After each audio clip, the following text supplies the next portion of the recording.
Então, boa tarde a todos. Vamos dar início aqui a mais uma aula síncrona para a turma 1 de Economia Política 1.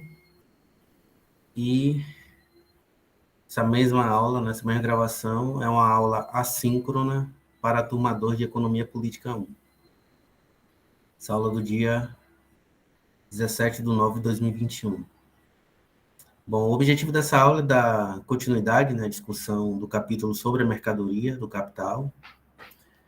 Eu só queria saber dos alunos se vocês receberam as duas gravações da aula passada, se vocês receberam também o PDF dos dois livros que eu havia prometido de enviar, né? Uma discussão sobre o método, né? O PDF do livro de Paul Suisse e o do outro, do livro do Marx para a Crítica da Economia Política, né? Que faz a discussão sobre o método. Vocês receberam as gravações desses PDFs? Não poderia responder? Eu lembro que sim. Alguém ficou sem receber? Não, né? Então, vamos lá. Então, ó, todos receberam nas gravações. Qualquer problema é só mandar e-mail para mim, né? No meu e-mail pessoal, no acadêmico. Bom, hoje nós vamos dar continuidade à discussão sobre o capítulo da mercadoria, né? Então, vou projetar aqui os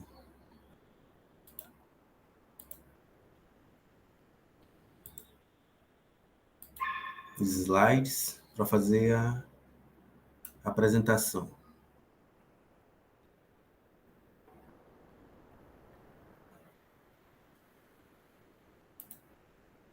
Vocês estão conseguindo enxergar aí? Alguém pode responder, por gentileza?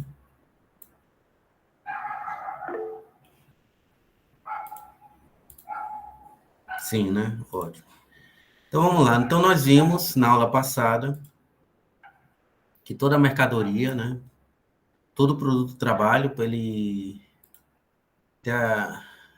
se transformar numa mercadoria, ele tem que ter um duplo aspecto. Ele tem que ter um valor de uso, né? Ou seja, tem que servir ao atendimento de uma determinada necessidade humana e, ao mesmo tempo, tem que ter valor, né?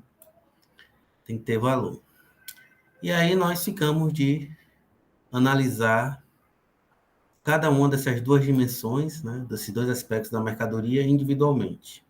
Nós vimos que o valor de uso, ele corresponde ao conteúdo material da riqueza, né, sendo que todo valor de uso tem como objetivo fundamental, né, satisfazer uma determinada necessidade humana, né? Então, quando a gente fala em valor de uso, a gente está se referindo à utilidade da mercadoria, né, para que ela serve.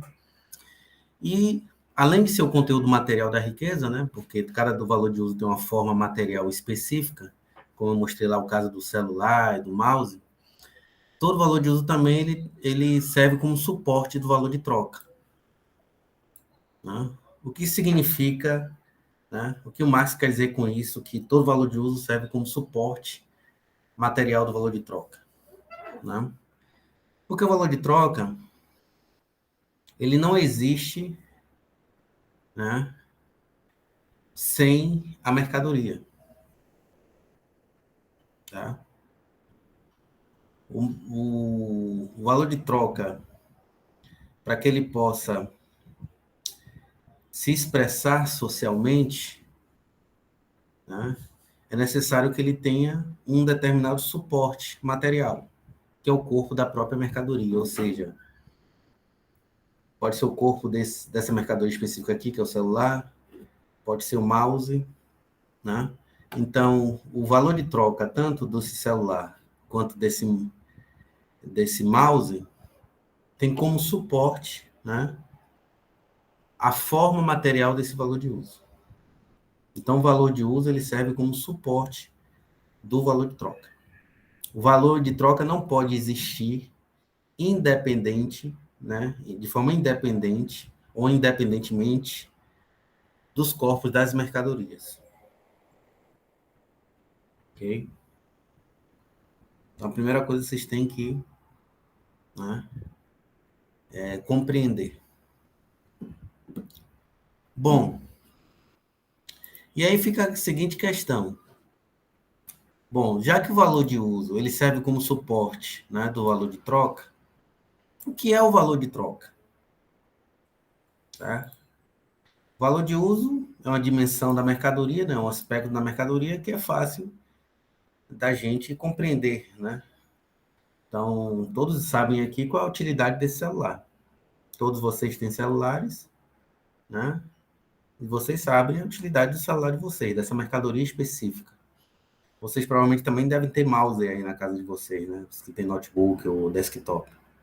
Vocês sabem qual é a utilidade de um mouse. Vocês também sabem qual é a utilidade, né, do óculos, de uma camisa, de um livro e por aí vai, né?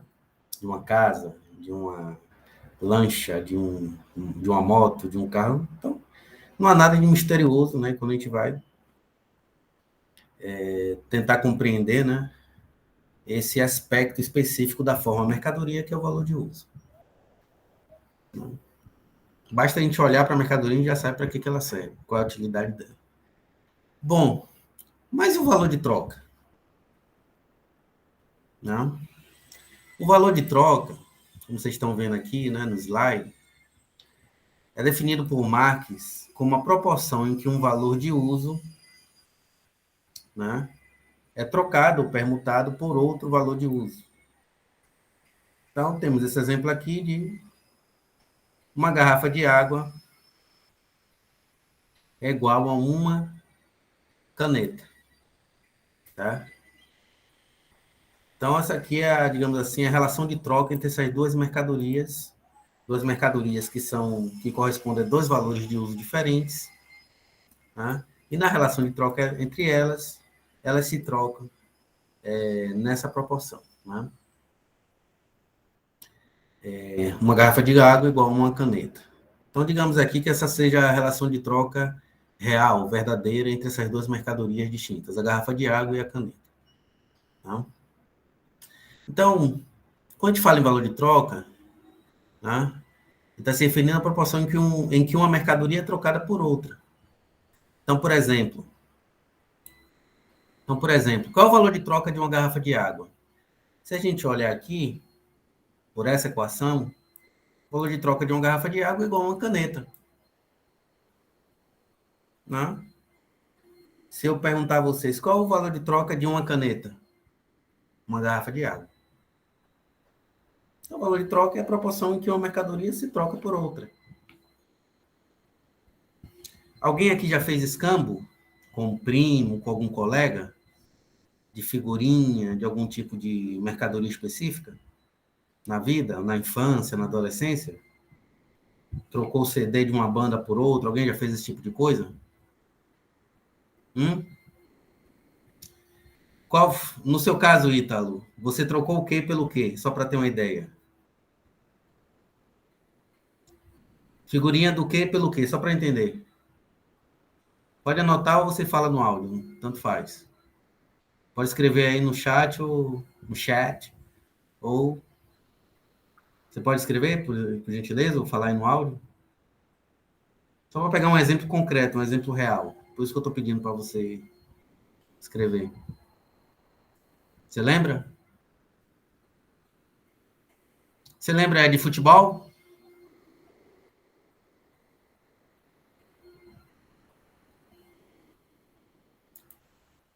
Então, de futebol, né? Então, você tinha algumas figurinhas que eram repetidas e trocou com algum primo, algum colega seu, né? Que também colecionava figurinhas, né? Provavelmente de times. Era de time de futebol, de jogadores de futebol? Só para ter uma ideia aqui. Jogadores, né? Pois bem. Então, isso basta. Então, tinha lá, por exemplo, a figurinha de um jogador do Fortaleza, que já era repetida para você, né? Já tinha colado lá no seu álbum. E, bom, mas o seu colega não tinha essa figurinha desse jogador, né? Mas ele tinha uma figurinha que era repetida para ele, de um jogador de São Paulo, por exemplo, né? E, e aí vocês fizeram a pergunta, né? Trocaram a figurinha de um jogador do Fortaleza por um jogador de São Paulo, tá? Pois bem, Se você fez esse tipo de permuta, de troca, quer dizer que o valor de troca de uma figurinha de um jogador qualquer do Fortaleza, né, é igual a uma figurinha de algum jogador do São Paulo. Certo? Algum ano aí específico, não importa aqui saber qual ano. Então, a proporção em que uma figurinha foi trocada por outra dá o valor de troca de ambas. Então, o valor de troca de uma figurinha de jogador do Fortaleza, né, o valor de troca dela é uma figurinha de jogador de São Paulo, que, por sua vez, né, o valor de troca de uma figurinha de jogador de São Paulo, é igual a uma figurinha, né, de jogador do Fortaleza. Ou seja, a proporção que uma figurinha trocada por outra dá o valor de troca de ambas. Tanto o jogador de São Paulo como o jogador do Fortaleza. Pois bem, então o valor de troca nada mais é do que isso. Né? E o que a gente percebe de antemão com essa análise? Que o valor de troca de cada mercadoria só pode ser expresso através do corpo de outra mercadoria. Como é o caso aqui, por exemplo, da garrafa de água. A garrafa de água é uma mercadoria, ela tem valor de troca. Mas esse valor de troca só se revela por meio, né, por meio da caneta. Se eu não tivesse uma caneta aqui nessa equação, eu não poderia saber qual é o valor de troca da garrafa de água, apesar dela ter valor de troca. Né? Então, o valor de troca de qualquer mercadoria para se expressar, né, ele precisa, né, de outra mercadoria para ter o seu próprio valor representado. No caso aqui da garrafa de água, é igual a uma caneta. Okay? Então, isso que é o valor de troca. E aí fica a seguinte questão fundamental, né? E que é, digamos assim, objeto da análise de vários economistas ao longo do tempo, né? Como eu já tinha adiantado para vocês lá na História do Pensamento Econômico, né? Que é essa questão aqui. O que é que fundamenta a relação de troca entre duas ou mais mercadorias? Né? Então, por exemplo, nessa relação de troca aqui, uma garrafa de água é igual a uma caneta. Né? O que é que está por trás aqui dessa relação de troca? E por que elas se trocam nessa proporção aqui? Uma garrafa de água é igual a uma caneta. Né?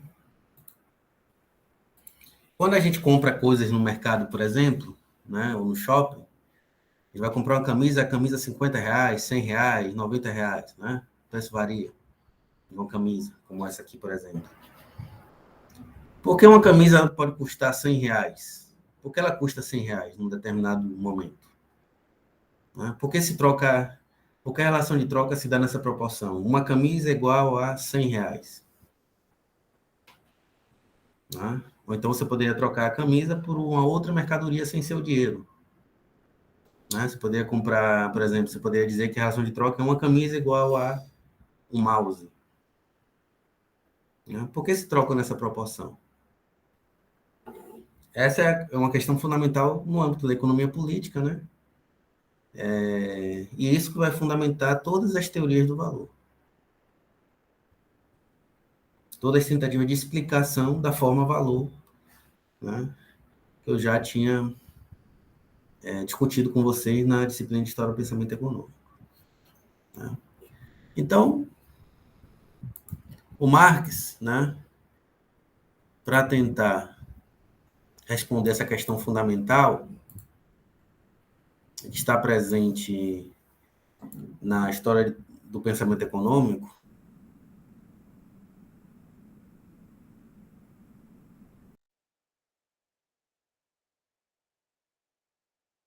elas só podem ser permutadas, só podem ser trocadas se existir algo de comum entre elas. Tá?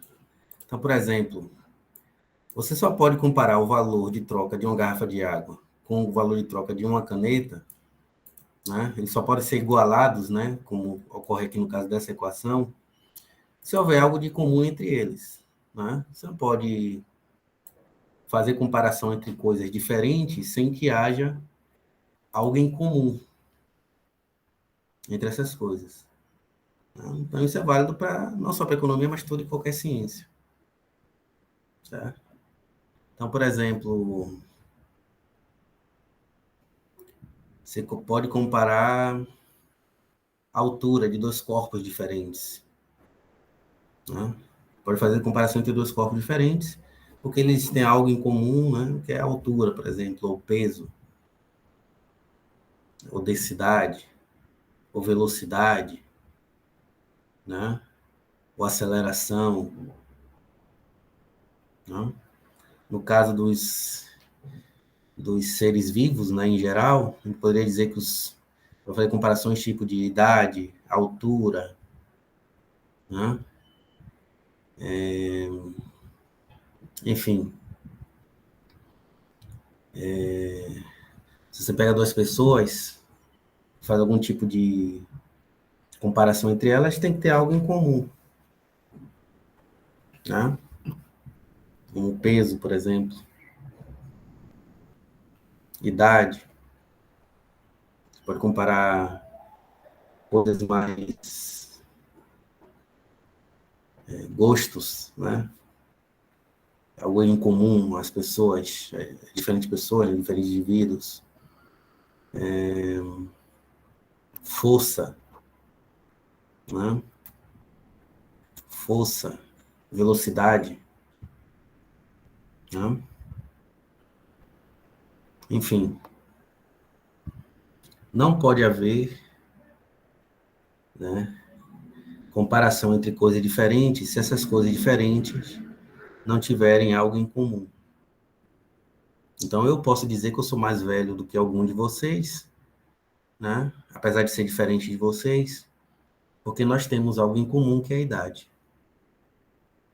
ou a altura. Eu posso dizer que eu sou mais alto, mais baixo, ou do mesmo tamanho que algum de vocês, porque todos nós temos alturas, né? Apesar de nós sermos indivíduos diferentes, tá?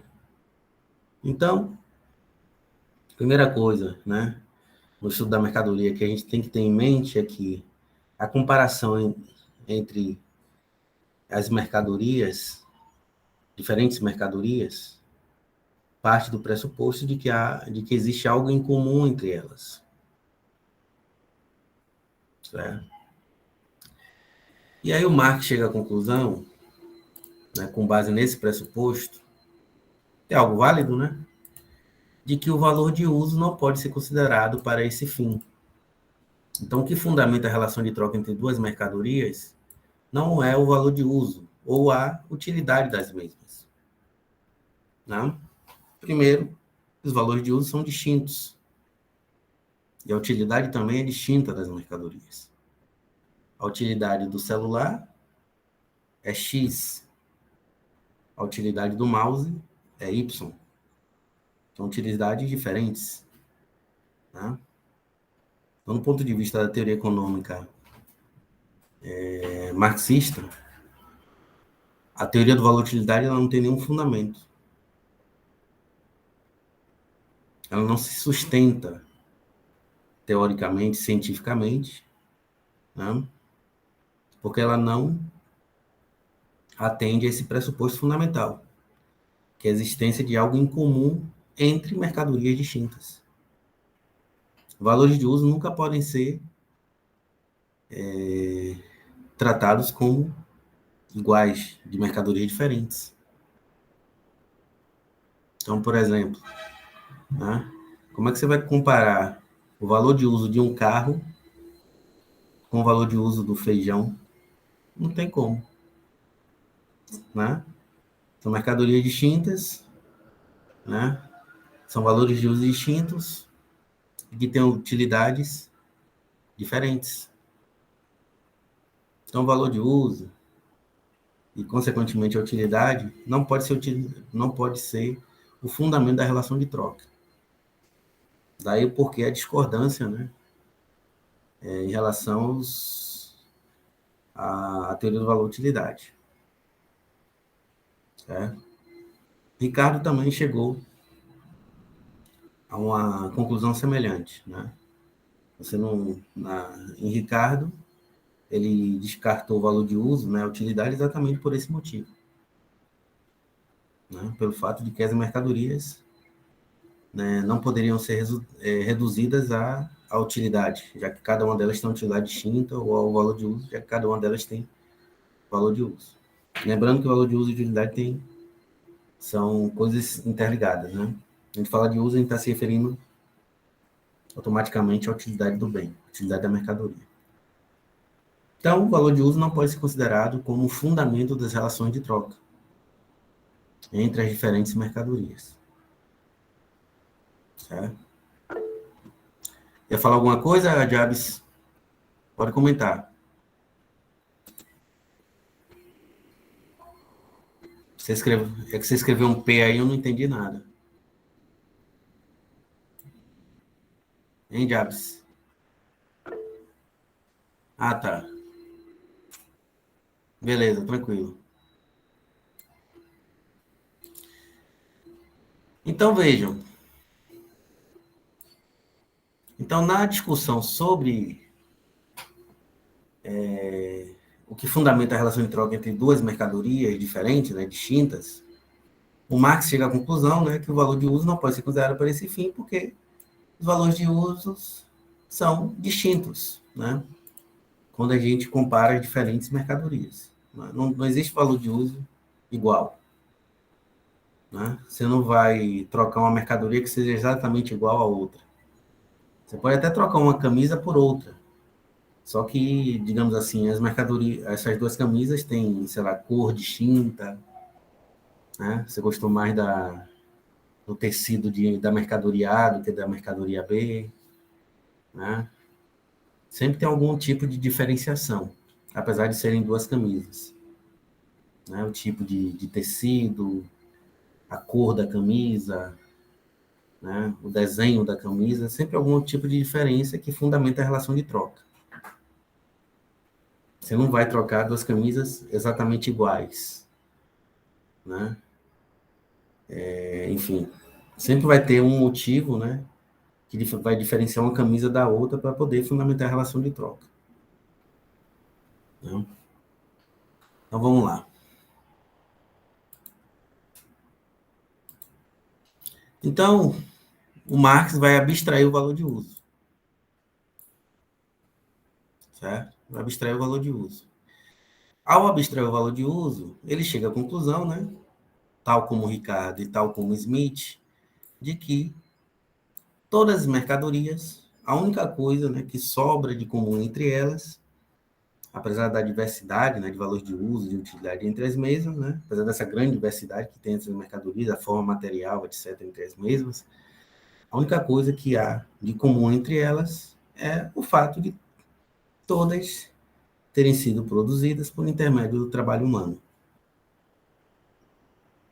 Né? Então, o trabalho humano que é a fonte do valor, que é o que vai fundamentar a relação de troca entre as diferentes mercadorias. Né? Então, até esse momento da análise, o Marx seguiu os mesmos passos de Smith e Ricardo. Né? De Smith e Ricardo.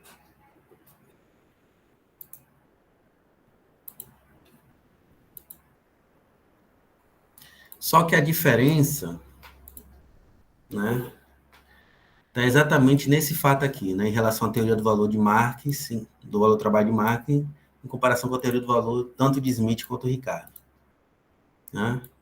Marx ele conseguiu observar que o trabalho, né, que está materializado na produção das diferentes mercadorias, né, que todas elas são fruto do trabalho humano, esse trabalho ele tem um duplo caráter, ou uma dupla dimensão. Ou seja, existem duas espécies diferentes de trabalho. Então, nem Smith, nem Ricardo conseguiram identificar essa dupla dimensão do trabalho. Tá? Nem Smith e Ricardo, nenhum dos dois conseguiram identificar essa dupla dimensão do trabalho. É a primeira coisa que eu queria chamar a atenção de vocês, né? Para mostrar a diferença. O Marx, né, por meio da análise que ele desenvolveu, né, ele vai observar que o trabalho ele tem uma dupla dimensão. A primeira dimensão é o trabalho útil ou trabalho concreto, né? Quando ele se refere ao trabalho útil ou trabalho concreto, ele está se referindo a diferentes espécies ou modalidade de trabalho, né? Numa linguagem mais popular, né? Digamos assim, a gente poderia chamar de diferentes profissões, né? Diferentes profissões. Então, quando a gente fala de trabalho útil ou trabalho concreto, ele está se referindo aos diferentes tipos de trabalho. Então, quando a gente fala, por exemplo, do trabalho do marceneiro, né? Do vidraceiro, do médico, do nutricionista, do economista, certo? Só um minutinho, Maria. Isabel Maria, que daqui a pouco eu vou responder sua pergunta. Né?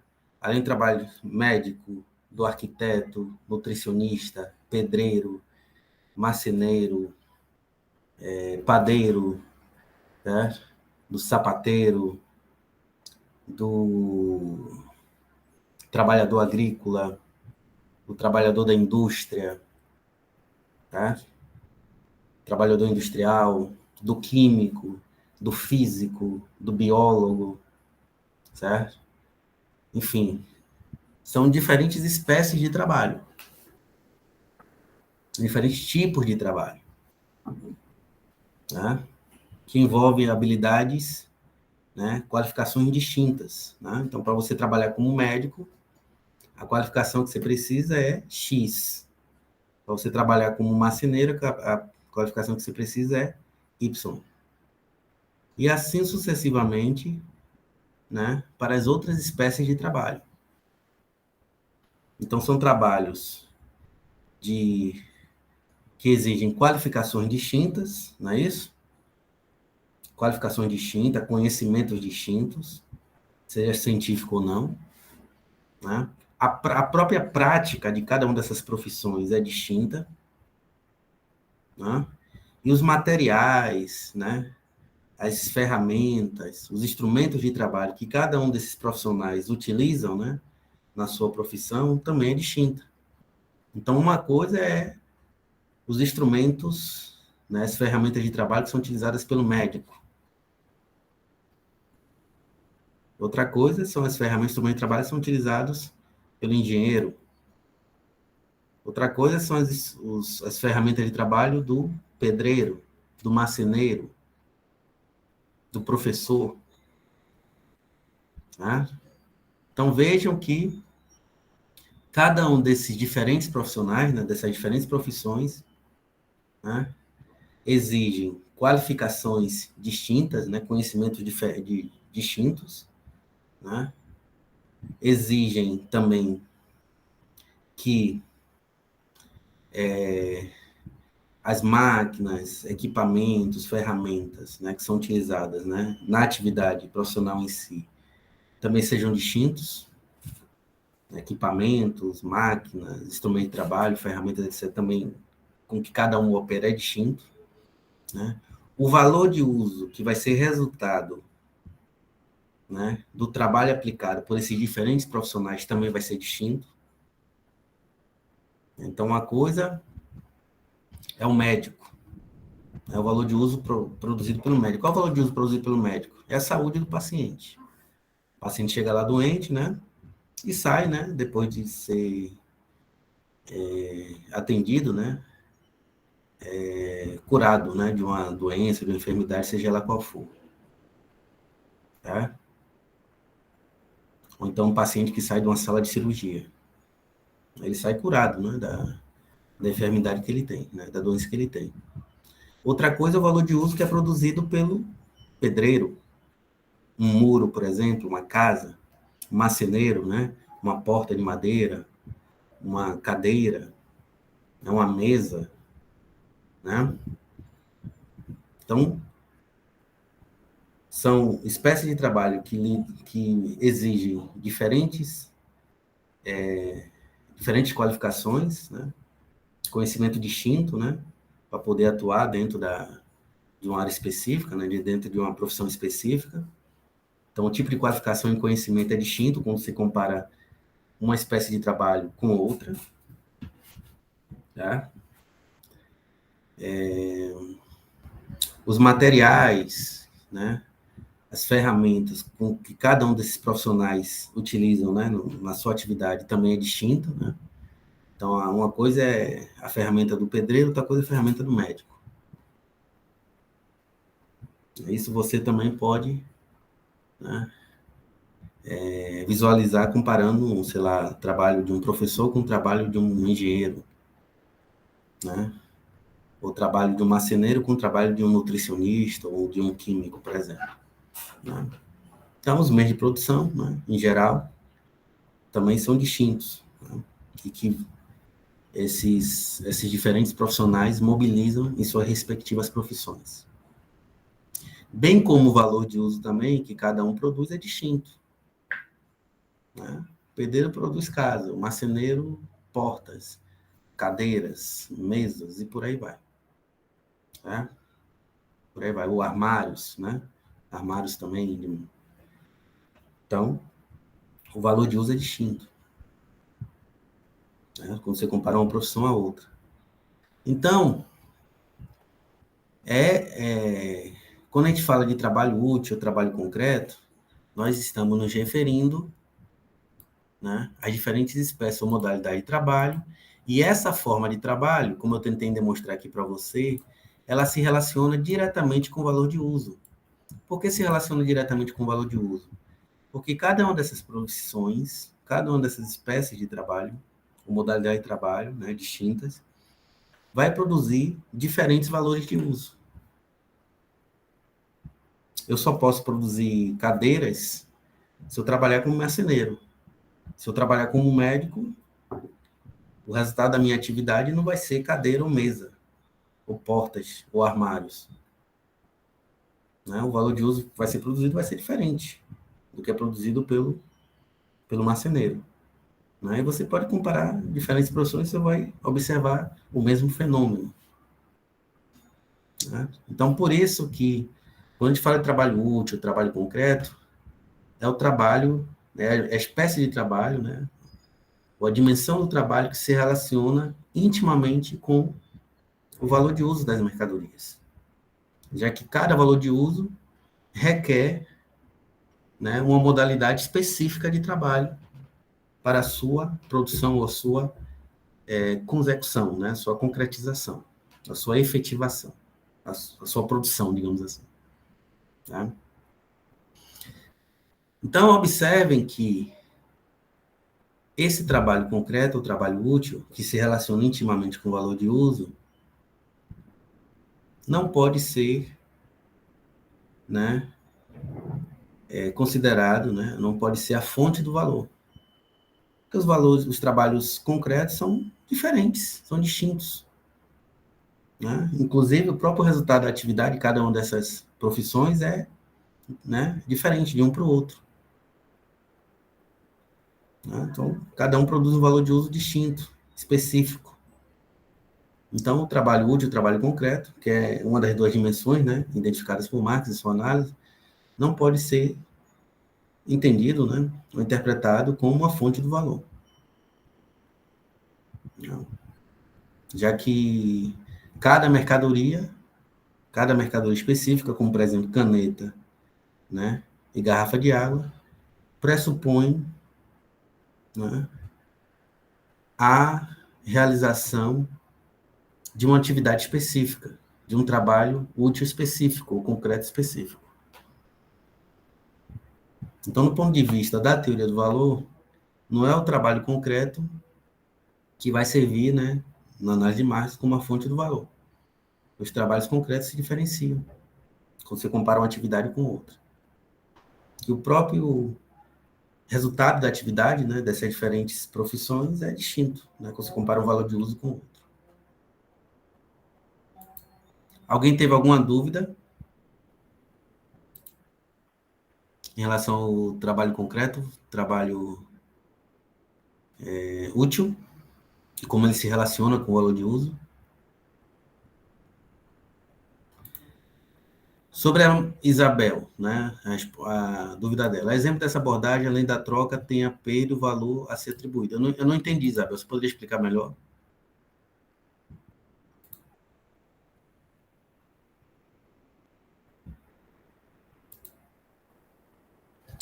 Boa tarde. Então, é porque, tipo, eu senti isso quando eu comprei um iPhone.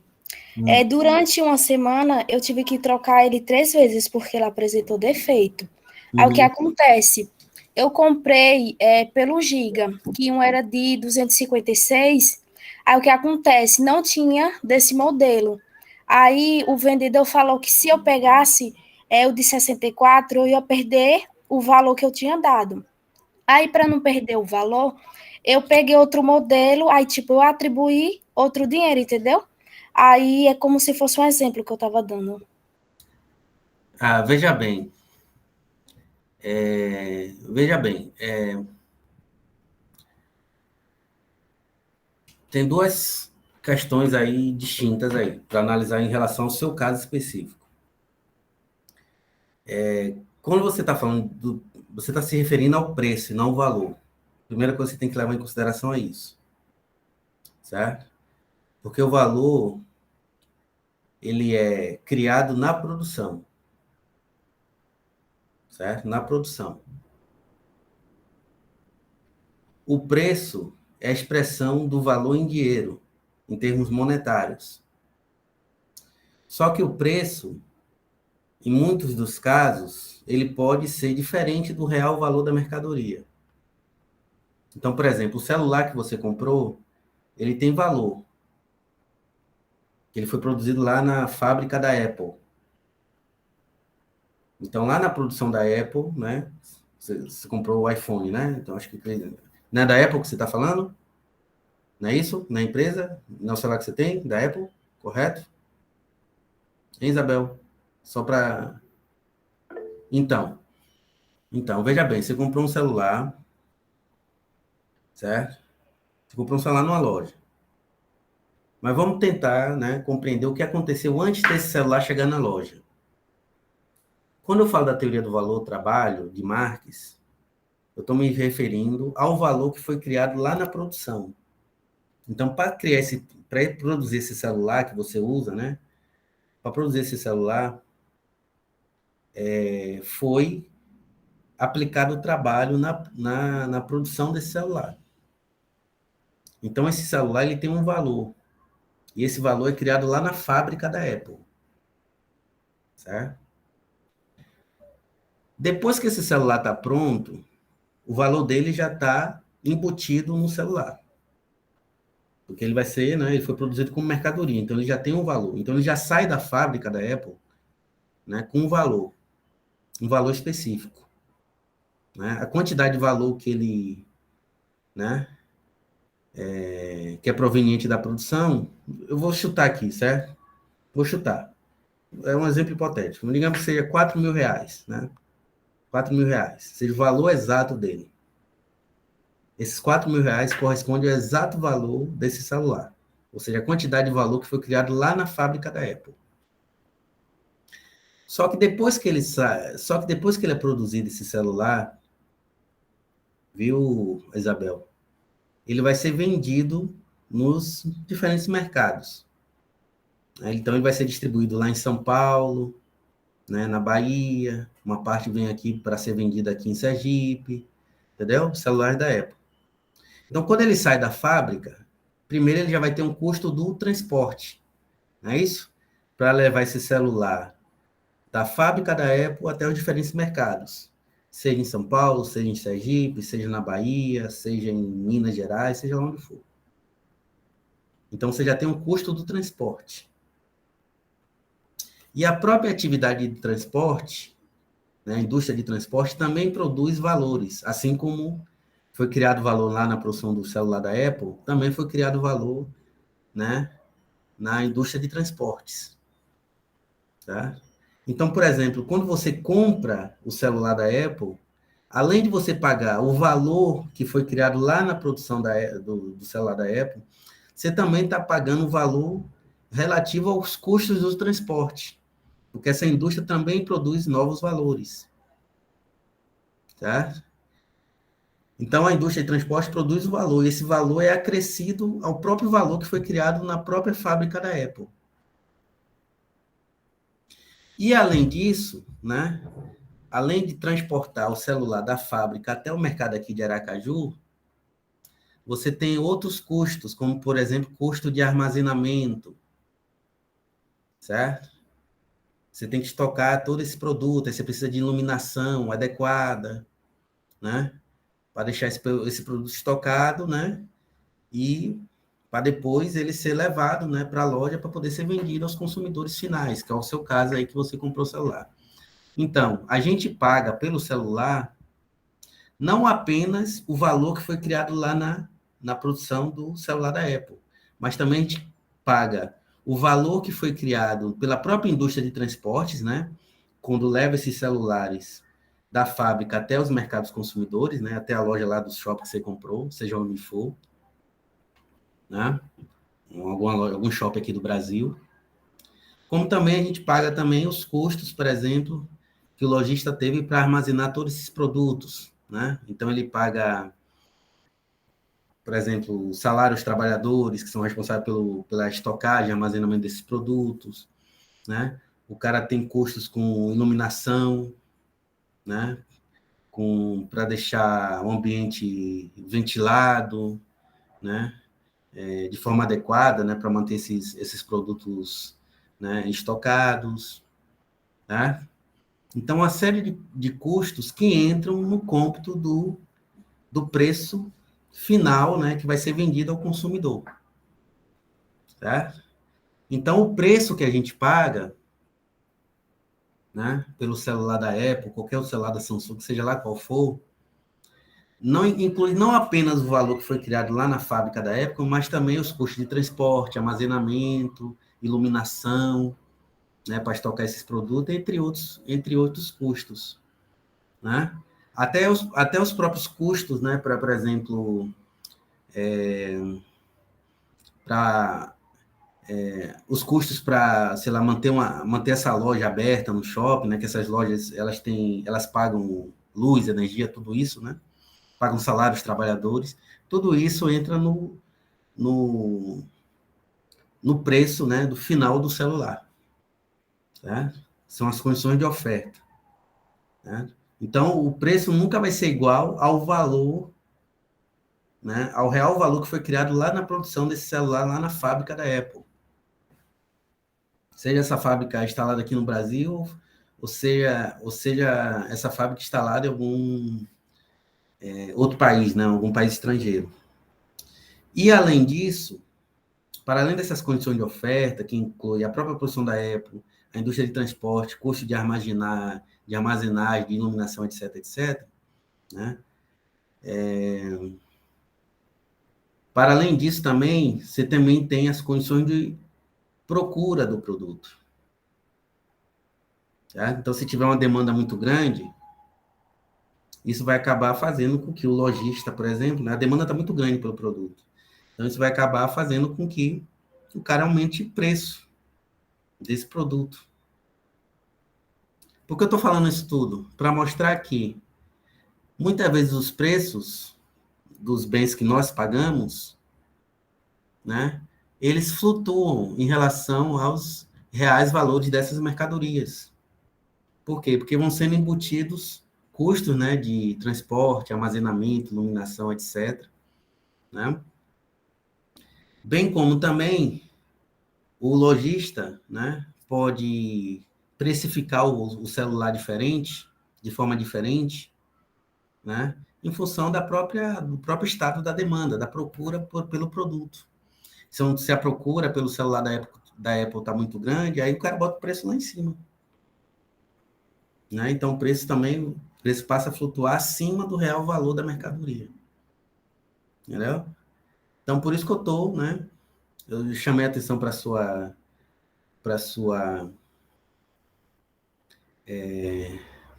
o seu comentário, por quê? Porque preço é diferente do valor. Porque no cômputo do preço final do produto, né, a gente tem que levar em consideração as condições de oferta e de demanda. Certo? As condições de oferta e de demanda. Para além do valor que foi criado lá na produção. Tá? E aí você pergunta, professor, mas por que o celular, né? E aí também tem a ver com o exemplo que você deu, né? Tem o mesmo celular da Apple, mas tem modelos diferentes que custam valores diferentes, preços diferentes. Por uma razão simples, né? Os modelos mais caros, né, é que tem mais funcionalidades, tem tecnologia melhor, né? Então custam mais trabalho na produção. Por isso que eles são mais caros. Então, por exemplo, que eu conheço melhor, né? Os celulares da Samsung, do Galaxy, né? São mais caros do que os outros modelos da Samsung. Por quê? Tem mais trabalho aplicado neles. Por isso que tem uma câmera melhor, tem mais tecnologia embutida, né, nos celulares mais caros da Samsung. É a mesma coisa os celulares da Apple e outras marcas, Motorola, etc. Né? Por isso que, quando você foi trocar lá, né, tinha uns celulares que eram mais baratos do que o que você, né, pretendia trocar, né, de acordo com o exemplo aí que você me deu. Viu? Mas o que eu quero chamar a sua atenção é que preço, quando a gente fala em preço, a gente já leva em consideração as condições de oferta e demanda. O valor é somente o que foi criado lá na produção. Sem levar em consideração os custos de transporte, armazenamento, iluminação dessas mercadorias, entendeu? Sejam elas quais forem, seja celular ou qualquer outro tipo de mercadoria. Ok?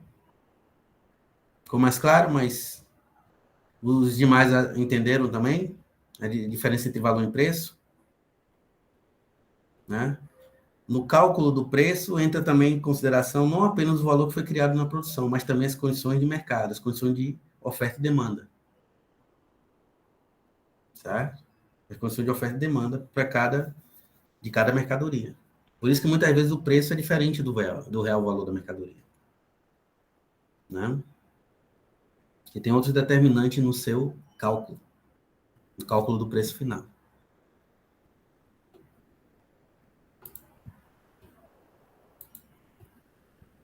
E sobre a análise sobre o trabalho concreto, ficou claro para todos também?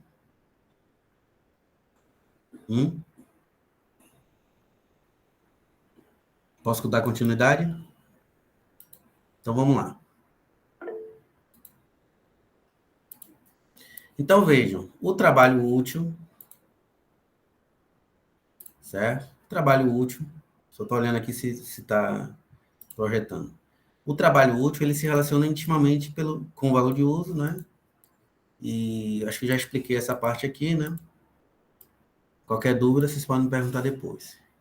E a outra dimensão do trabalho é o que o Marx chama de trabalho humano abstrato ou simplesmente trabalho abstrato. Esse trabalho abstrato, ou trabalho humano abstrato, que é a substância formadora do valor. Certo? É ele que é, digamos assim, o elemento comum na produção das diferentes mercadorias.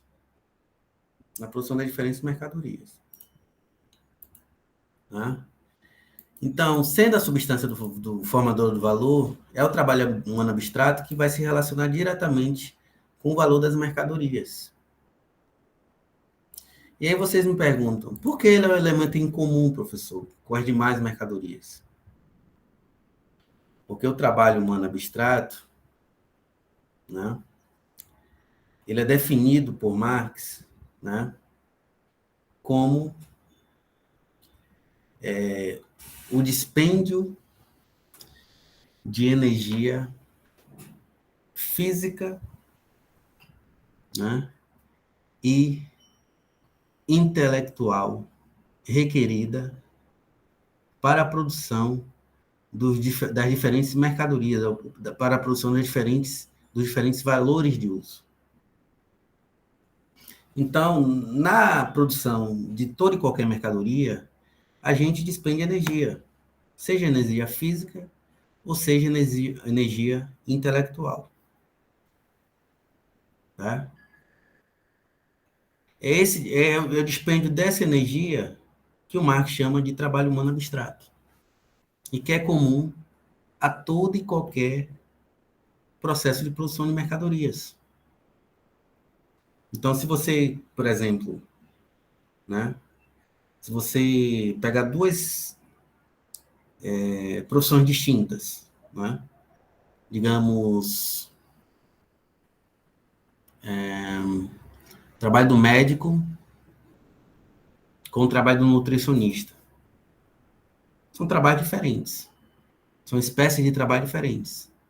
Mas tanto o médico quanto o nutricionista despendem energia na realização de seus respectivos trabalhos. Esse dispêndio de energia, né, que o Marx chama de trabalho humano abstrato ou simplesmente trabalho abstrato. Né? Então, o médico, o nutricionista, o engenheiro, o marceneiro, o pedreiro, o sapateiro, né? O padeiro, o pizzaiolo, né?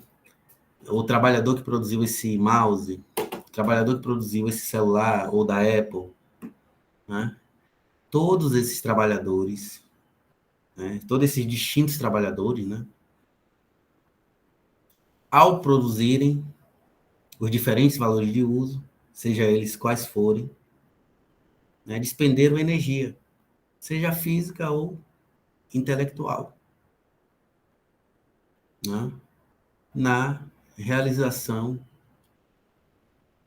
ou na consecução de sua atividade.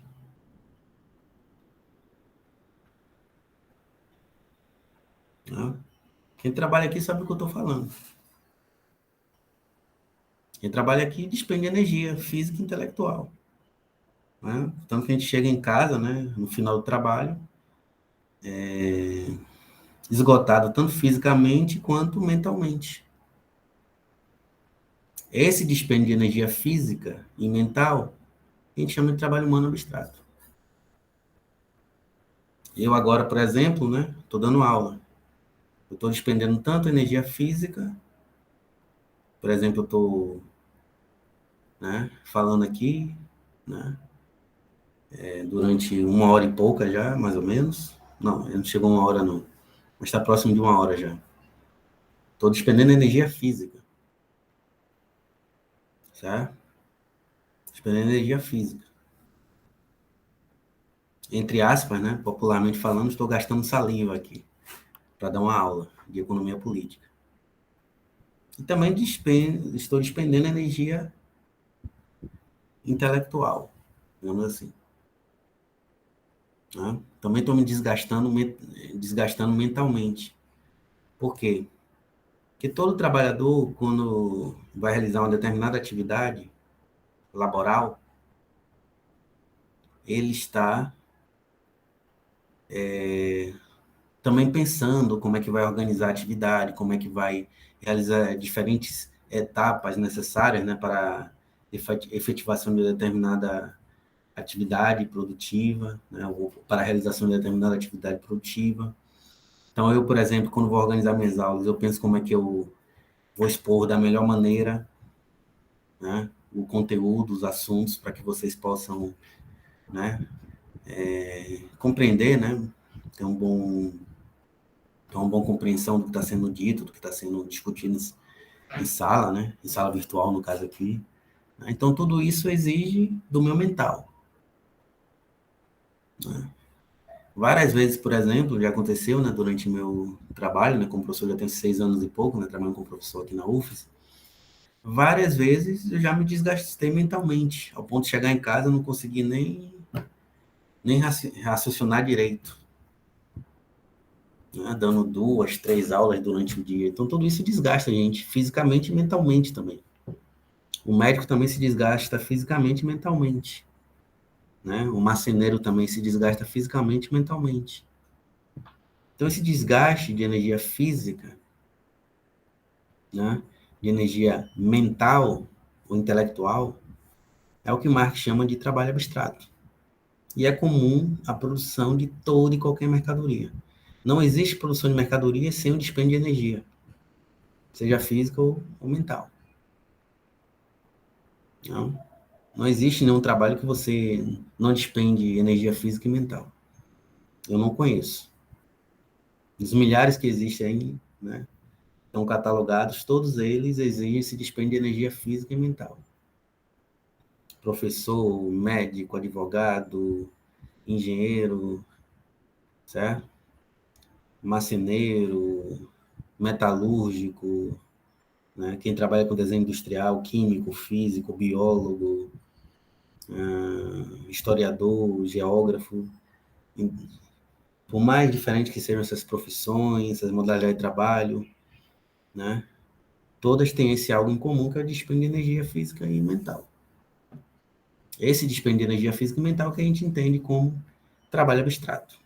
E aí, para ficar, né, como esse conceito é fundamental, né, para a teoria do valor de Marx, eu vou pegar aqui o Capital e vou ler a definição nos termos de Marx, tá bom? Vocês me lembram aí?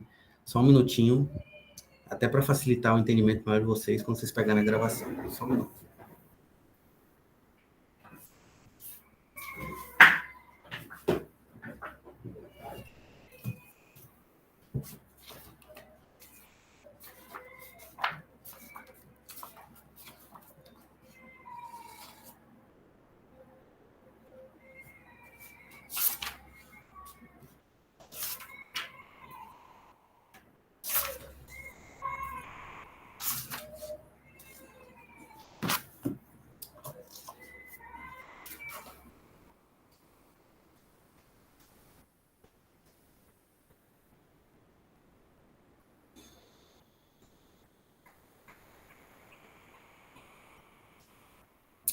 Vou ler aqui, tá bom?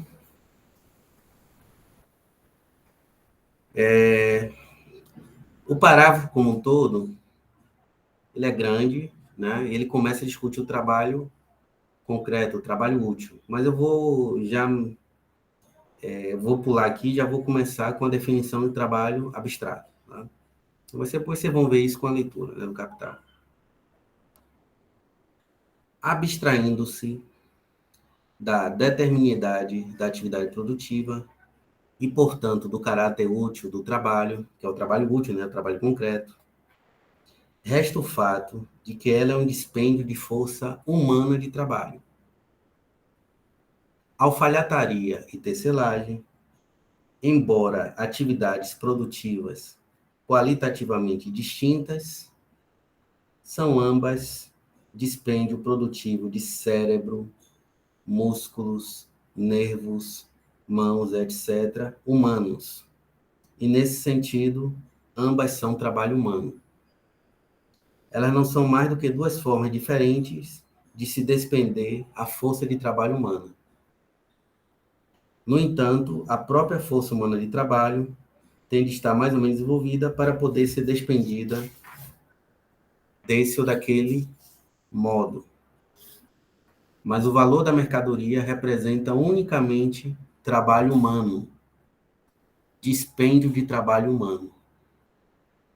Ora, assim como na sociedade burguesa, um general ou um banqueiro desempenha um grande papel, ao passo que o homem comum desempenha, ao contrário, um papel muito miserável, o mesmo ocorre aqui com o trabalho humano. Ele é dispêndio da força de trabalho simples, que em média toda pessoa comum, sem qualquer desenvolvimento especial, possui em seu organismo corpóreo. O próprio trabalho simples, médio, varia de certo seu caráter em diferentes países e épocas culturais, porém é sempre dado numa sociedade existente. Né? Trabalho mais complexo vale apenas como trabalho simples potenciado, ou antes multiplicado, de modo que uma quantidade menor de trabalho complexo é igual a quantidade maior de trabalho simples. Que essa redução ocorre constantemente é algo mostrado pela experiência. Mesmo que a mercadoria seja o produto do trabalho mais complexo, seu valor equipara ao produto do trabalho mais simples, e desse modo representa ele próprio uma quantidade determinada de trabalho simples. As diferentes proporções em que os diferentes tipos de trabalho são reduzidos ao trabalho simples, como sua unidade de medida, são determinadas por meio de um processo social que ocorre pelas costas dos produtores e lhes aparecem, assim, ter sido legadas pela tradição. Para fim de simplificação, de agora em diante, consideraremos todo tipo de força de trabalho diretamente como força de trabalho simples, com que apenas nos poupamos o esforço de redução. Tá? E mais adiante, né, no final dessa sessão, ele vai tratar das duas espécies de trabalho e diz: todo trabalho é, por um lado, dispêndio de força humana de trabalho, em sentido fisiológico, e graças a essa sua propriedade de trabalho humano igual, ou abstrato, ele gera o valor das mercadorias. Então, a fonte do valor é o trabalho abstrato.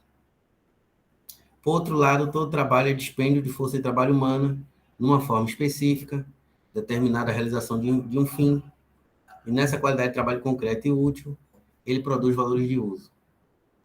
Ele está se referindo ao trabalho concreto. Então, esse parágrafo aqui,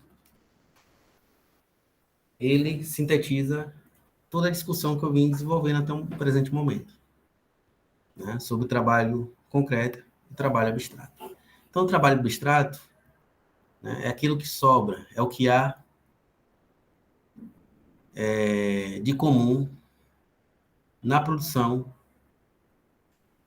dos diferentes valores de uso, das diferentes mercadorias. Cada mercadoria pressupõe o dispêndio de força de trabalho humana, né? Dispêndio tanto de energia física quanto intelectual, né, para viabilizar a produção dos diferentes bens e serviços. Então, apesar dessa diversidade de trabalhos úteis, né, trabalhos particulares, trabalhos concretos, há uma igualdade, né, entre essas diferentes atividades, e essa igualdade é dada pelo dispêndio de energia humana, que é requerido para a produção das diferentes mercadorias. Então, é o trabalho humano abstrato, que, na visão de Marx, é a substância formadora do valor. Não é simplesmente o trabalho, como Smith e Ricardo. É o trabalho humano abstrato. Aliás, essa dificuldade, né, é uma dificuldade que permitiu o desenvolvimento, que dificultou o desenvolvimento ulterior da teoria do valor do trabalho de tanto do Smith quanto do Ricardo. Eles chegaram à noção de que o trabalho é a fonte do valor, que é algo em comum entre elas. Tá? Mas na hora que eles... Só que eles não compreenderam como era possível, né, comparar o valor do trabalho do médico com o valor do trabalho do marceneiro. Né? Eles só chegaram à definição de trabalho como fonte do valor. Mas aí, quando eles comparavam trabalhos distintos, eles tinham dificuldades na análise. Né? Como comparar o trabalho do médico com o trabalho do marceneiro, do ponto de vista do processo de formação dos valores das mercadorias. Então, esse foi um tipo de dificuldade que esteve presente tanto na análise de Ricardo quanto na análise de Adam Smith. Né? Marx sanou essa dificuldade, a meu ver, e muitos outros, né, estudiosos de teoria do valor, pelo fato de que, ao compreender essa dupla dimensão do trabalho, ele chegou à medida real do valor, que é o trabalho humano abstrato. Os trabalhos concretos são diferentes, mas o trabalho humano é sempre o mesmo. O trabalho humano abstrato é sempre o mesmo. O trabalho abstrato é sempre o mesmo, independentemente da espécie de mercadoria que você esteja utilizando ou da espécie de trabalho que você esteja analisando, comparando com outras espécies de trabalho. Alguma dúvida, pessoal?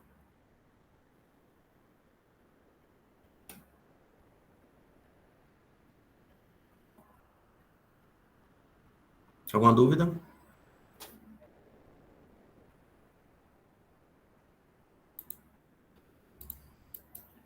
Então, o trabalho abstrato é a substância do valor. E eu quero chamar a atenção aqui de vocês, né, que o valor, né, quando a gente fala de valor, o valor é diferente do valor de troca. Muitos analistas, pesquisadores, etc., tratam o valor e o valor de troca como se fosse a mesma coisa, e não são. Tá? O valor tem a ver com a propriedade social das mercadorias. Que propriedade social é essa, professor? É o poder de compra das mercadorias, como eu já havia falado anteriormente para vocês, tanto em HPE como em aulas anteriores. Né? O valor tem a ver com o poder de compra, o quanto eu posso comprar de outras mercadorias. É como o Marx diz, né? É o poder de atração de uma determinada mercadoria sobre todos os outros elementos da riqueza mercantil. Ou seja, esse poder de atração que ele está chamando a atenção é o poder de compra. Então, o valor desse celular é o quanto, né, ele pode comprar. É o quanto ele pode comprar. Isso é o valor. E o valor de troca? O valor de troca é a forma de manifestação desse poder de compra. Então, por exemplo, quando eu digo que eu vou dar um exemplo hipotético aqui, tá?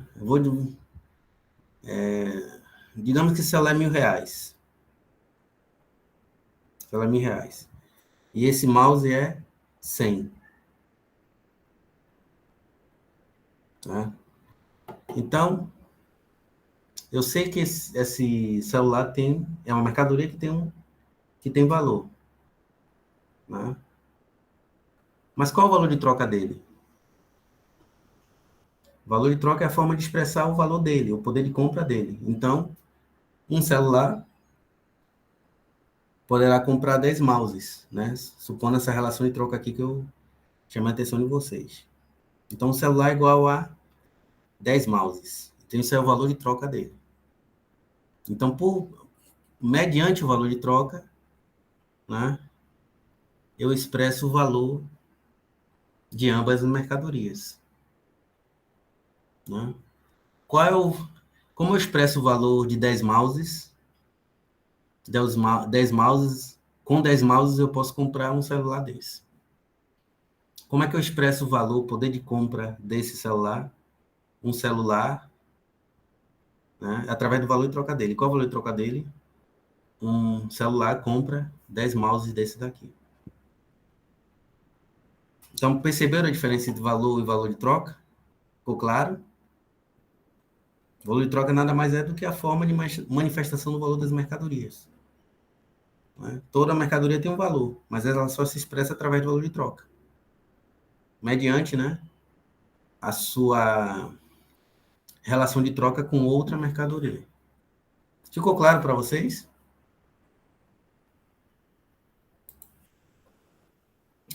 A diferença entre valor e valor de troca?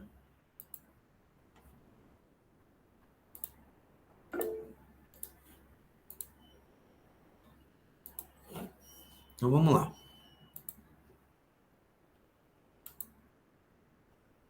Então, como eu havia argumentado, o valor de troca entre duas mercadorias nada mais é do que a forma de manifestação do valor.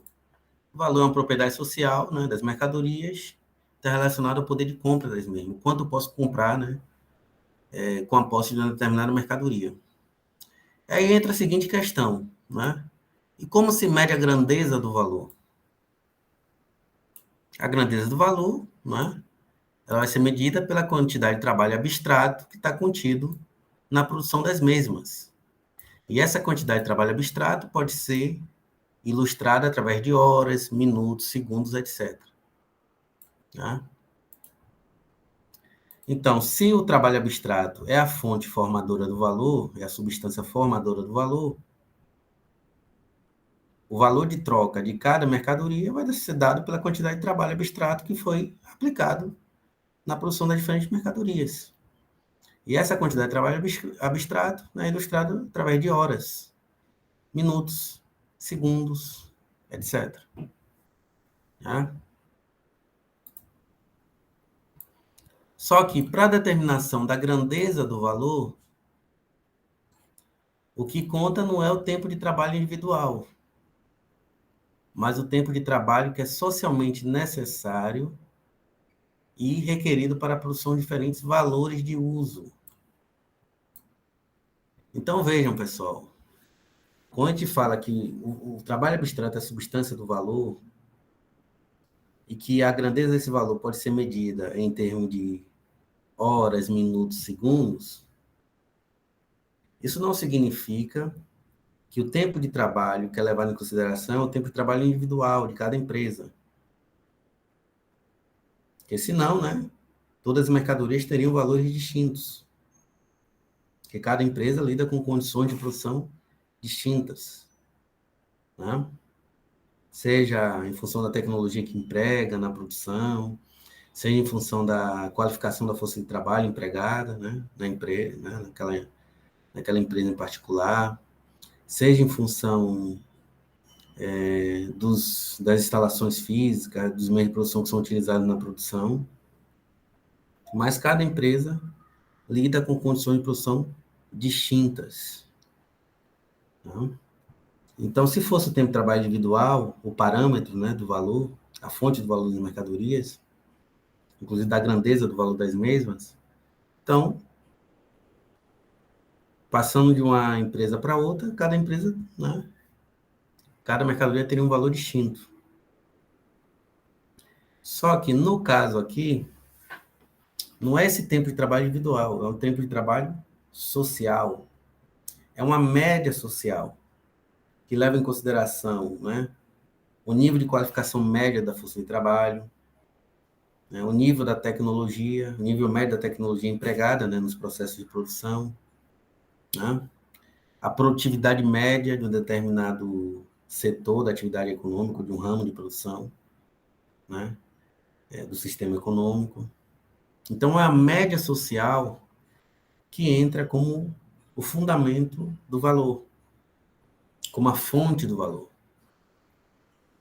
Então, para dar mais um exemplo mais concreto, né, se a gente pega, por exemplo, produção de feijões, que a gente se alimenta, né, o feijão.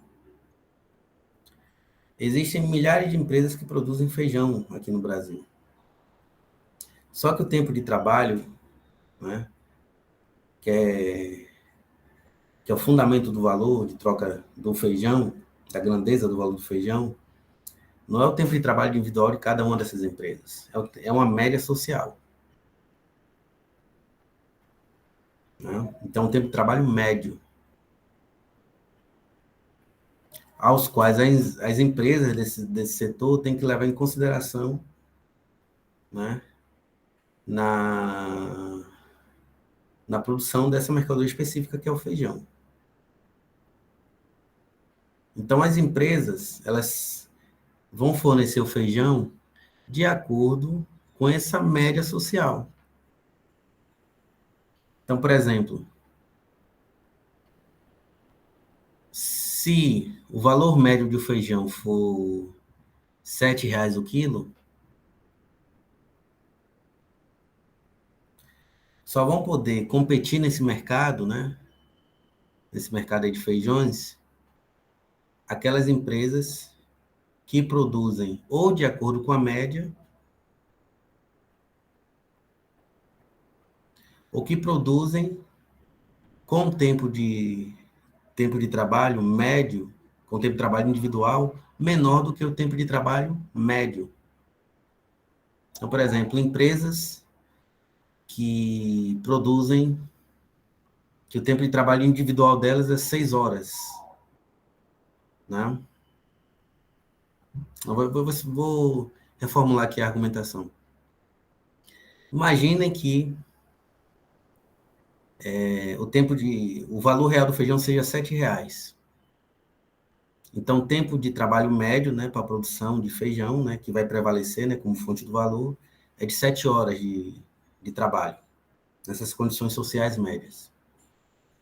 Só que tem alguma empresa que utiliza uma tecnologia mais avançada. Ela consegue produzir, né, cada quilo de feijão, ao invés de ser em 7 horas, que é o tempo médio exigido, o mínimo, né, exigido, ela consegue produzir em 6 horas, certo?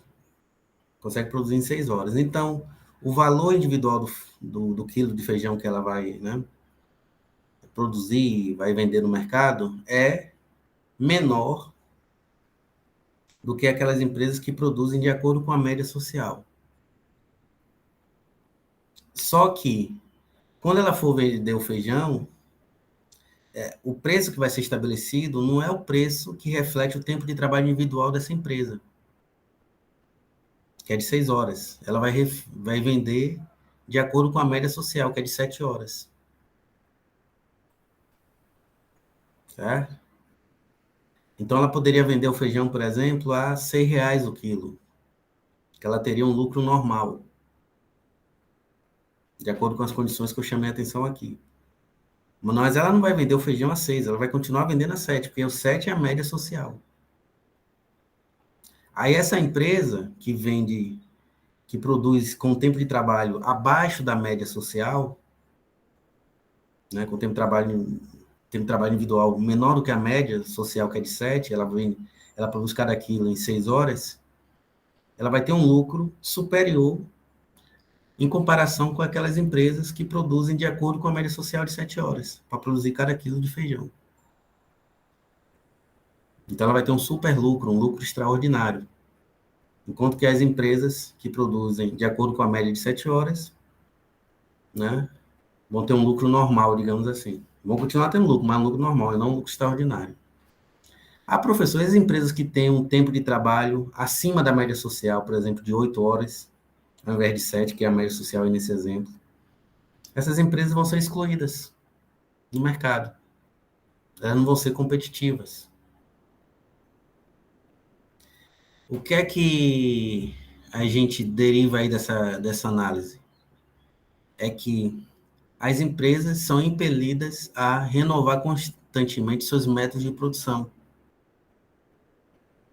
né? Ou seja, a realizar inovações para aumentar a produtividade individual de cada uma delas, sob pena de serem eliminadas pela concorrência, como é o caso dessa empresa, por exemplo, que tem um tempo de trabalho individual de 8 horas para cada quilo de feijão produzido, né? Então, por isso que as empresas são impelidas a inovarem constantemente, as empresas capitalistas, realizar inovações, aumentar a produtividade, né, de suas empresas, sob pena de serem eliminadas pela concorrência. E mesmo as empresas, né, que produzem de acordo com a média, elas são impelidas a continuar diminuindo o tempo de trabalho individual delas, né, não o médio, o tempo de trabalho individual, para obterem superlucros, né, porque as empresas que produzem abaixo da média social vão ter um lucro superior em comparação às médias que produzem de acordo com as empresas que produzem de acordo com a média social, que no caso aqui citado foi de 7 horas. Daí o porquê que todas as empresas perseguem as inovações, né? Daí o porquê que as empresas estão sempre lançando novos produtos, né? Estão revolucionando constantemente os métodos de produção, investem somas bilionárias, né, em dinheiro em pesquisa e desenvolvimento. É o caso, por exemplo, das empresas que produzem celulares. Todo ano saem celulares novos, não é isso? Mais potentes, né? Porque isso é uma consequência da concorrência entre as próprias empresas, né? A concorrência e a necessidade de redução do tempo de trabalho individual, né, é que viabiliza todo esse progresso tecnológico, científico que nós assistimos, né, ao longo da história do capitalismo. Então, deu para entender essa parte?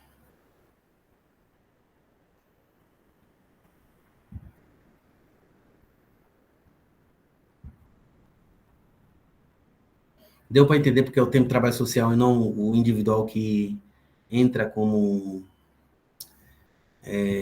determinante do valor das mercadorias, como parâmetro, como fonte do valor das mercadorias. Então, vamos lá.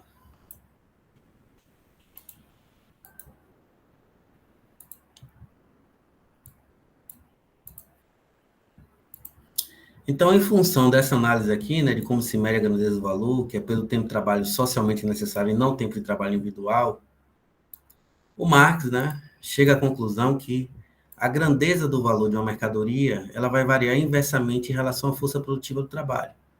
O que isso significa?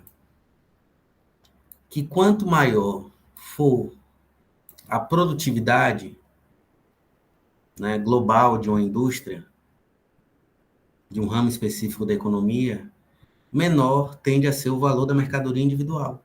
Claro, quanto maior a produtividade, não é isso?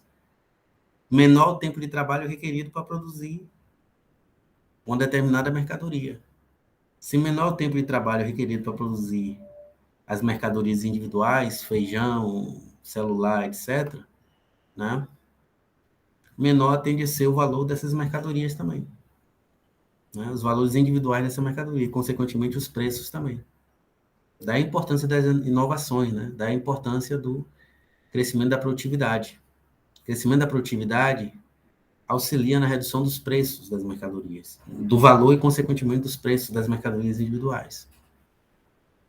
Da importância das economias nacionais inovarem, né? Terem sistemas de inovação, né? Da importância das empresas desenvolverem a pesquisa e desenvolvimento, né? Então, quanto maior a força produtiva do trabalho, menor o valor das mercadorias individuais. E quanto menor for a força produtiva do trabalho, maior tende a ser o valor das mercadorias individuais. Como as economias líderes, né, as economias desenvolvidas, têm sistemas de inovações mais robustos, mais desenvolvidos, né, e como elas são, e como essas economias têm maior produtividade global, é por isso que é muito mais barato comprar um carro, por exemplo, nos Estados Unidos do que comprar no Brasil. Não tem nada a ver com imposto, pessoal. Como a gente vê, porque aqui o imposto, tem mais imposto que nos Estados Unidos, isso é bobagem. Né? Os mercados individuais, como por exemplo automóveis, motos, são mais baratos nos Estados Unidos e outros países envolvidos, em comparação com outras economias, né? Economias subdesenvolvidas como Brasil, Argentina, etc. Porque essas economias líderes, né? Essas economias desenvolvidas, elas têm maior produtividade em suas diferentes indústrias. Né? Então, tem maior produtividade, tem sistemas de inovação mais robustos, né? Tem as empresas, como se diz, despendem grandes somas em pesquisa e desenvolvimento. Né? Então, são economias onde há um forte desenvolvimento científico e tecnológico. Por isso que é muito mais fácil, né, comprar um carro, né? Por isso que o carro lá, por exemplo, nos Estados Unidos, ele tem muito mais o caráter de uma mercadoria popular do que aqui no Brasil, por exemplo, que ainda é privilégio de poucos, que tende a ser, né? Principalmente com essa política econômica atual, né? Então, esse desemprego em massa aí, etc. Né? Os automóveis estão caros, né? Em função do dólar elevado. Vai voltar a ser artigo de luxo o automóvel aqui no Brasil. Como também passagens aéreas, etc. Né? O desastre da política econômica do Guedes, né? Então vai voltar a ser um artigo de luxo. Lá nos Estados Unidos, não. Carro é um bem popular. Não? É um bem popular. Por causa disso, cada inovação, cada progresso tecnológico, por causa da difusão do progresso tecnológico nas diferentes indústrias. Né? Então, isso vai facilitando, né? Isso vai barateando os preços dessas mercadorias individuais e vai possibilitando o acesso, né? cada vez maior, né, de partes crescentes da população. Esses bens. Diferentemente do que ocorre na economia subdesenvolvida, que é o caso da nossa. Então, ficou claro para todos?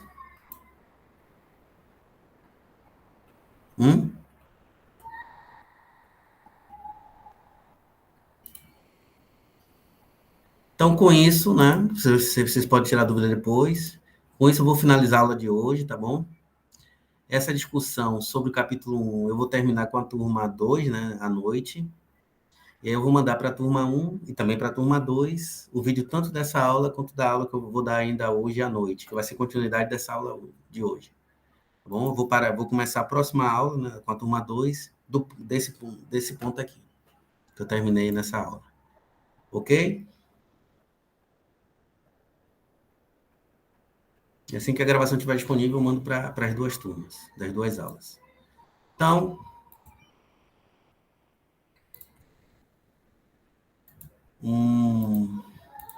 boa tarde a todos, né? Tô terminando agora, tá, falta 10 minutos para terminar a aula, mas já dei quase 1h30 de aula, é o suficiente.